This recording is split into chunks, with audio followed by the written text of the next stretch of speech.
Buenos días, alumnos de segundo de secundaria. Hoy vamos a tratar sobre la literatura infantil y juvenil. ¿Qué quiere decir la literatura infantil y juvenil?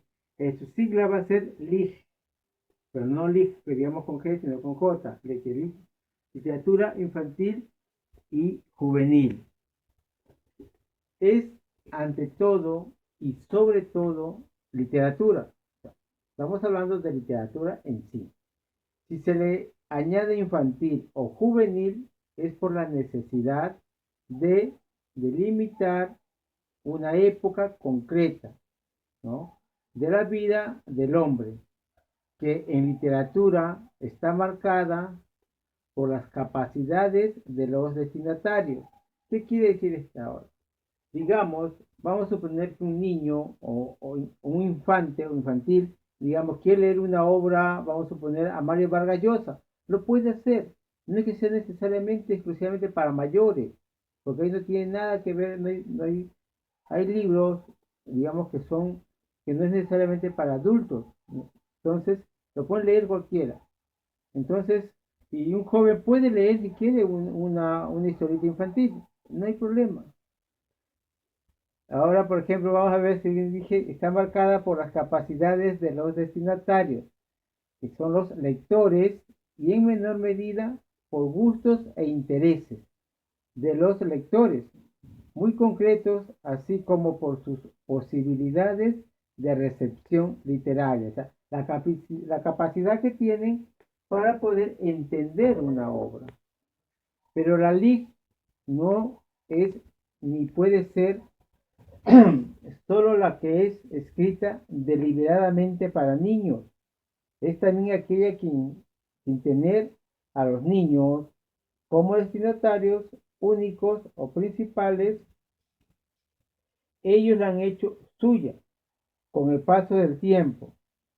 Sería bueno que historiadores, críticos e investigadores aceptaran una sola denominación para hablar de esta literatura, que evitará la dispersión terminológica que puede provocar confusiones. Ahora vamos a ver qué aborda la literatura infantil y juvenil. La literatura infantil y juvenil está compuesta por textos que narran situaciones reales o fantásticas de temas que interesan principalmente a niños y jóvenes. El autor que desarrolla esta literatura escribe con el propósito de entretener a sus lectores y no necesariamente con la intención de transmitir una enseñanza. Sin embargo, muchas veces la literatura infantil y juvenil se relaciona con la transmisión de valores positivos. ¿Se dan cuenta?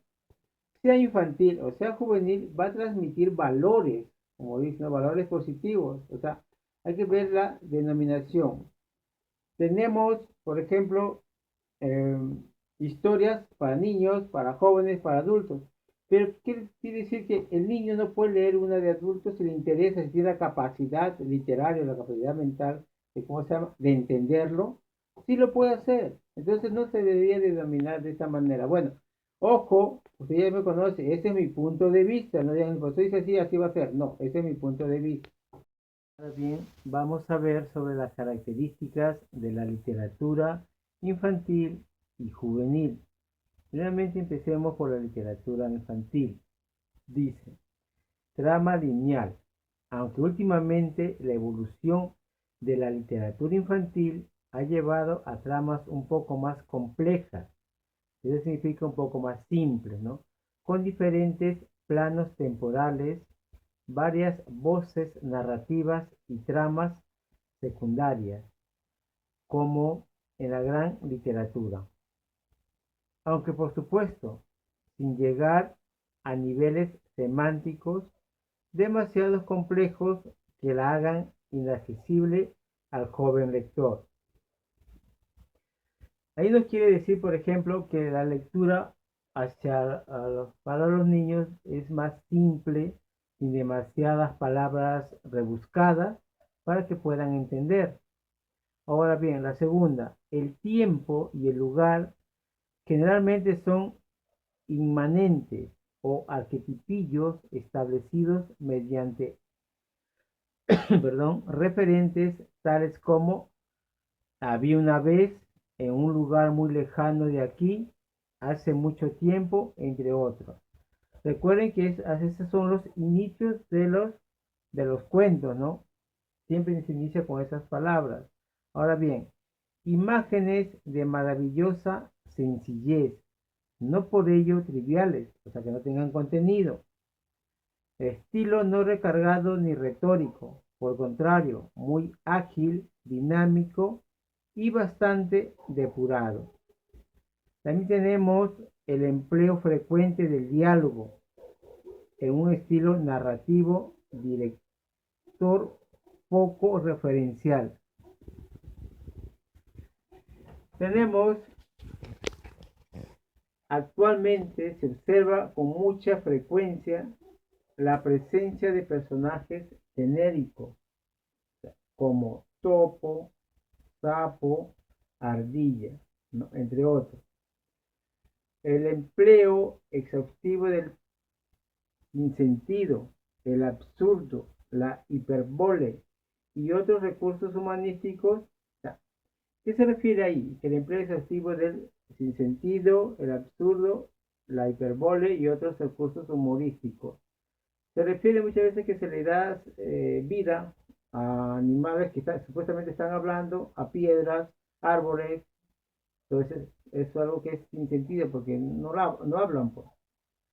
No se detiene mucho en la descripción de personajes. Eso es lo que es la literatura infantil. Ahora veamos lo que es la literatura juvenil. En la literatura juvenil contribuye a formar lectores por medio de una programación sistematizada y razonable de la lectura. En los centros escolares es muy importante, jóvenes, que lean. Y en los centros escolares donde debemos, digamos, como profesores, exigirles que lean. Y en casa los padres, ¿no? También que les exijan a leer. Ahora bien, permite que los alumnos consigan el hábito lector mediante planes de lectura razonables, pues a través de la presentación en el aula y fuera de ella se consigue que el alumnado se habitúe a la lectura. Ojo, mira, dice fuera de ella, eso significa en casa. Ahora bien, forma un corpus de libros aptos para jóvenes, un grupo de libros aptos para jóvenes. No se olviden de, por favor, cómo se llama sus tareas, enviármelas al Classroom y cómo se llama, ahí les voy a dejar las páginas.